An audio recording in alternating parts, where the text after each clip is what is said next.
Hello everyone, Ventomania, Chris Vent here, back yet again. It's been a while since I've done a video, so I apologise for that.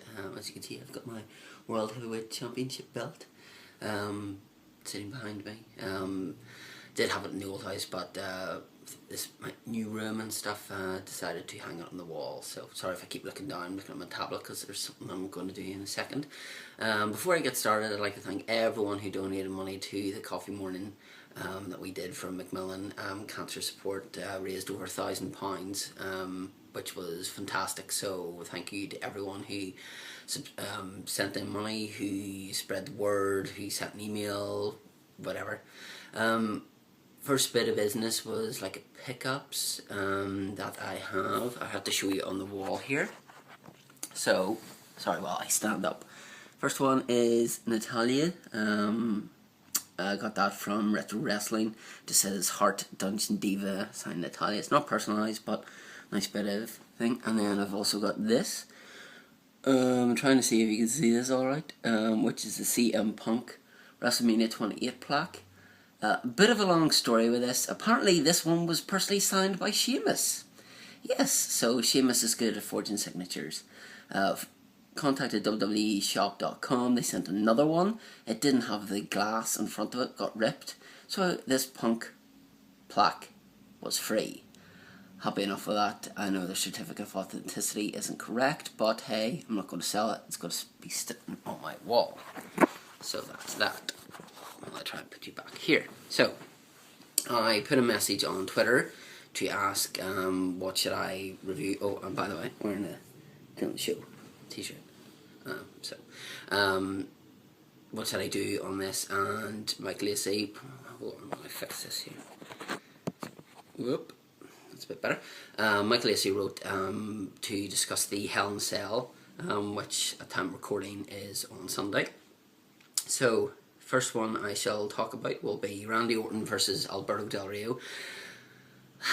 Randy Orton, a lot of people seem to be going off on that, myself included, and I did really like Alberto Del Rio, but I think the whole Sheamus feud has kind of just put him in the mid, like he's not on the top level, he's kind of in the mid card, he's not really doing an awful lot. Seems to be Ricardo seems to be more entertaining than Alberto, which is quite difficult to say that your manager is actually more, or your ring announcer is actually more entertaining and more over probably than he is, in my opinion. Obviously people may vary on that. This is just my opinion. It's pretty boring if we all say and like the same things. Obviously Del Rio knocked out Orton. Really went to town on that. So obviously whenever Orton's doing his film, I could probably see Orton winning this, just an RKO out of nowhere. 5 moves of doom, the clothesline, duck under, power slam, DDT, and then RKO. Yippee. It's not something I'm really looking forward to, or not something that I really want to watch that match. There's actually a match higher up on this that I'm kind of looking forward to, which involves a belt. Next one is WWE Tag Team Champions. Team Hell No should have been Team Friendship. What is with everyone? Why didn't you vote Team Friendship? Team Friendship t-shirts would have been brilliant. Team Friendship, and on the back says "Settle with a hug" or something like that. Would have been fantastic. But no, it has to be Team Hell No. And all I can think of is Abraham Washington as Mr. Big Red will testify, oh hell no! But they are defending against either Rey Mysterio and Sin Cara or Rhodes Scholars. I really hope that it's Rhodes Scholars, but I know it'll not be. I know it'll be Mysterio and Sin Cara. Obviously Mysterio hasn't been on their Egypt tour and that kind of stuff. He hasn't been on that. Michael Cole said he had flu, but apparently their teacher saying that's actually more serious injury. So whether again it's his knee or something, I think that's why they've put Mysterio in tag team division, because singly it seems to be he'll get so much momentum and then something will go wrong. Very much like Edge in his early career, how many times that fella just didn't seem to get a break. No pun intended there. but I really hope it's Rhodes Scholars. I think Damien Sandow and Cody Rhodes gel well together. I think if it was the same with Dolph Ziggler and Cody Rhodes, obviously they paired Ziggler with Swagger at one stage, but I really hope that they win the tournament and win the championship. Again, it seems to be like with Daniel Bryan, it seems to be repetitiveness seems to be the best thing, is that it's, the yes, no. And I understand that the crowd gets into it, but it's just not for me. I think Kane could do so much. I think bringing out the humorous side of Kane is fantastic. I think, hey, I'm going to Disneyland, and things like that and whatnot, but I would like to see the younger talent like Rhodes and Sandow get the belts and then start progressing through that, and then whether they blow up and have a rivalry. I think that would be really interesting as well. I think that Daniel Bryan and Kane, once the team actually splits, to see if they're still dependent on each other and that kind of thing, would be good. Sheamus versus the Big Show. I can see the Big Show and Sheamus going, for a good 20-30 minutes. I could see Sheamus winning. Big Show, KO punch, Ziggler cashes in. Either that, or I think that Ziggler will wait until Mania to cash in. I think Ziggler will be the first person at WrestleMania to cash in and successfully cash in.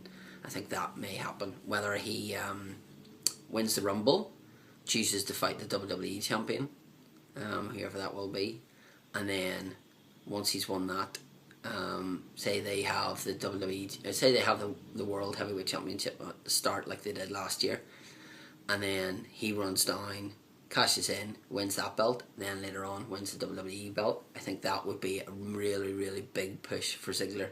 Whether I'm thinking way too much, or whether I'm thinking, hey, this is what I want to see at WrestleMania 29, but I don't know. I just think that would be fantastic. And I think Sheamus will win, but Ziggler will cash in. And if he doesn't, it'll be at WrestleMania then. So, this match I'm really, really looking forward to, and I'm not a really big Kofi Kingston fan, but I am a big fan of The Miz. I think Miz's promos are always bang on the money. I think he is one of the most improved performers from whenever he actually got in, as from Tough Enough and him and Daniel Puder having the arm wrestling match and all that nonsense, to where he's become now. I think he has come on so far. Obviously Kofi winning the belt at the main event thing, which I don't think we get over here, do we? But I think this will be a good match. Quite obviously Kofi's very high flying, Miz is very aggressive, and I think the two bounce off each other well. As Miz says to Kofi, what have you done lately? The answer to that is really nothing, apart from spill paint in Randy Orton's car. That's all I can really remember Kofi Kingston. And then, is whoop, whoop, whoop kind of thing. But I would love to see The Miz win the belt back and say to Kofi Kingston, you're flash and pan, you've only held this for just over a week, that kind of thing. And then we have CM Punk versus Ryback. Now, before I get started on this, must say, brilliant, no John Cena in this pay-per-view. I cannot remember the last pay-per-view wherever John Cena wasn't in it. Now, whether he actually interferes in it or not, a lot of people are saying that Lesnar's going to interfere, and then he's going to cost Ryback his streak, and that's going to set up a Lesnar-Ryback feud. We've already seen that. Oh no, wait, Lesnar Goldberg. Sorry, it's easy to get confused with these two because they're so alike. I think with this they have to tread carefully. I think if they made it a triple threat and they put Cena in the mix, or they put somebody else in the mix, that doesn't really hamper Ryback's undefeated streak because he hasn't lost one-on-one. That's obviously what they did with Goldberg, was, he wouldn't win the belt, but he wasn't pinned, and that was the way they did it. Whether it's a case of, I don't know, whether they'll add some stupid stipulation where if they don't get up at the count of 10 or something like that, then, whether it ends in a no contest or something like that is what I'm trying to say. And it'll be the first Hell in a Cell that kind of ends in controversy, and the way CM Punk is, that kind of goes well with his character and the controversy and that kind of stuff. But again, it's all well and being me saying, yeah, I think this is going to happen, I think this is going to happen. That's the joy of being on YouTube and just coming off with videos and saying, here's what I think it'll happen. And it's a case of 9 times out of 10 you will say what you think will happen, and it will never happen. Me and Alan and I will talk hours about what we see in the future for people in wrestling, and we know fine rightly that this is just what we made up. This is like us. This is like you saying, WWE 13, it's going to be great, it's going to have this, that and the other, and it doesn't. That kind of thing. So, before I go, Mr. Lowaldo, Lewis Oldham, did a Q&A video, and I kind of like that concept. I know other people have done it, but Lewis has ran for about 18 minutes, and I watched all of it and was thoroughly entertained by Lewis, so good job, sir. So I am going to do that as well. I may record this next Monday.